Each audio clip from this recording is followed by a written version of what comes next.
in their administrative practices. Mr. Speaker, next, our health sector faces significant challenges that jeopardize the very foundation of affordable health care. The Ministry of Health has a total liability of nearly 15 billion cedis when co-financing obligations, judgment debts, and payments to clear medical commodities at the ports are all put together. The last major hospital equipment replacement program was undertaken in 2014 when I was president.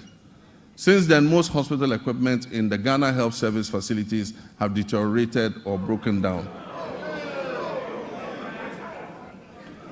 Mr. Speaker, the Agenda 111 program, which was started as a knee-jerk reaction during the COVID-19 pandemic, when the Ghanaian public had begun to appreciate the significant investments that the previous NDC administration had made in healthcare facilities, and began to lament the many hospital projects that had stalled under the previous administration, a promise was made to build 111 hospitals. Mr. Speaker, I'm sad to note that there is no dedicated funding source for such a gargantuan project. There is no dedicated funding source for this gargantuan project. Mr. Speaker, for the record, as I speak, not a single Agenda 111 hospital is operational. In any part of Ghana, I challenge you, not one is operational. Mr. Speaker, and it is worth disclosing that $400 million has already been disbursed under the Agenda 111 project. Mr. Speaker, at a rate of approximately $80 million per hospital, this $400 million spent could have completed and made operational at least 22 of those hospitals.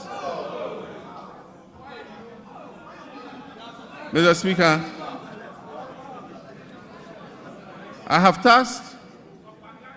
I believe that the money should have been focused on completing a number of hospitals and making them operational instead of spreading it over the current 111 hospitals. As I speak, some are at the foundation level and not a single one is operational. I have directed the Minister for Health to present us with a plan on the way forward for this program. And let me add that we are open to public-private partnerships and franchising to complete and operationalize these hospitals.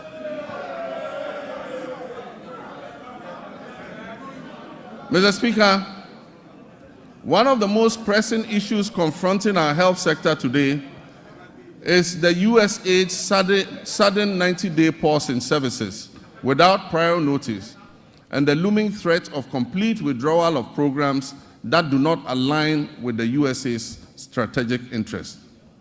Programs that will be affected include the delivery of medical commodities to regional medical stores and health facilities in the Upper West, Upper East, Northern, and Savannah regions.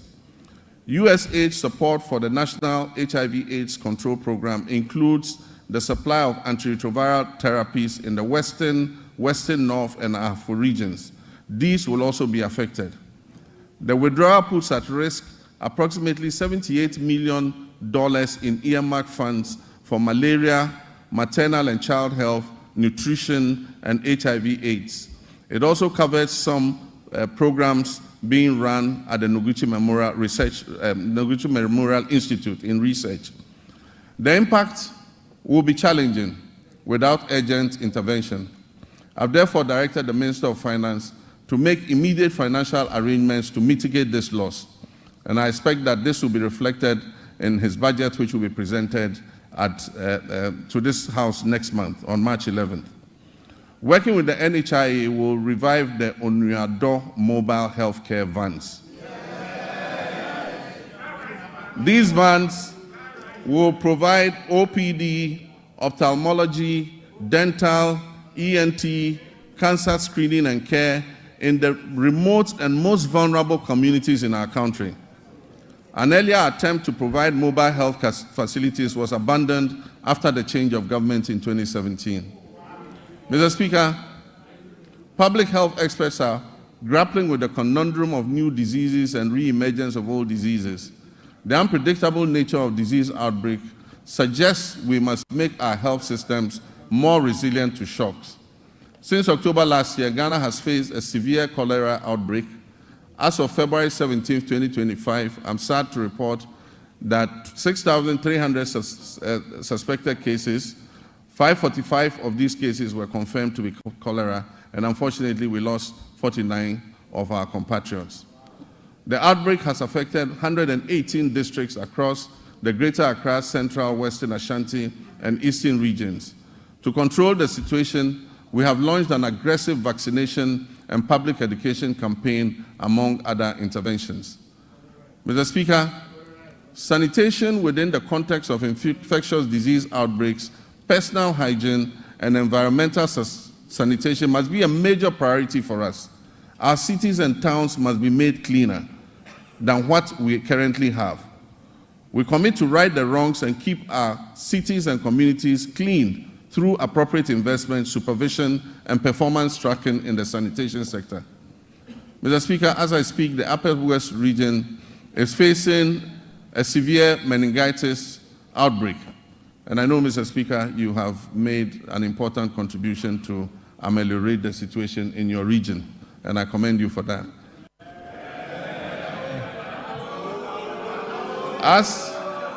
As of February 17, 2025, 135 suspected cases of meningitis were reported.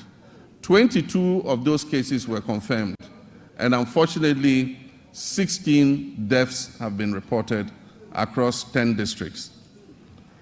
We've instituted free treatment for affected persons and deployed a strong national team of health experts to encourage early reporting to health facilities of suspected meningitis.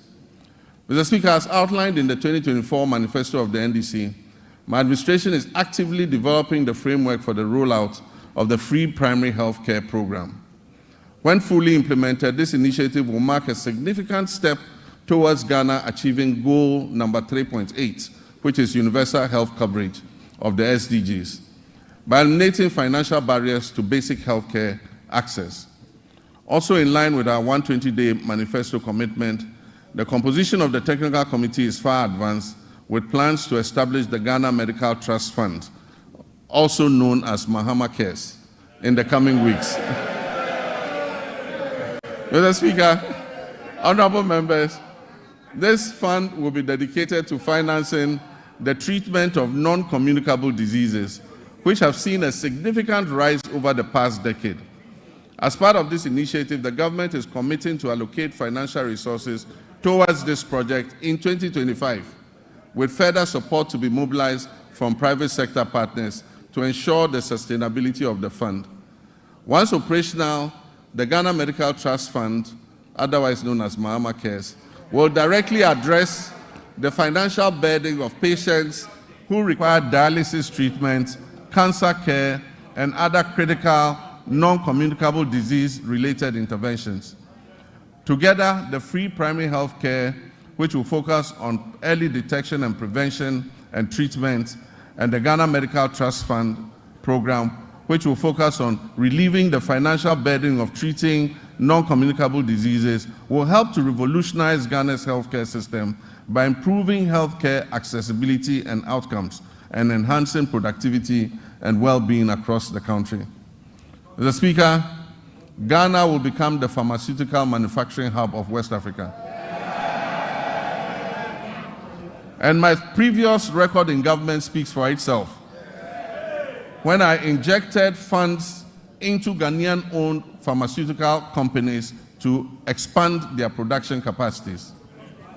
Mr. Speaker, as this exciting phase unfolds under the 24-hour economy initiative, we must strengthen every aspect of our pharmaceutical industry.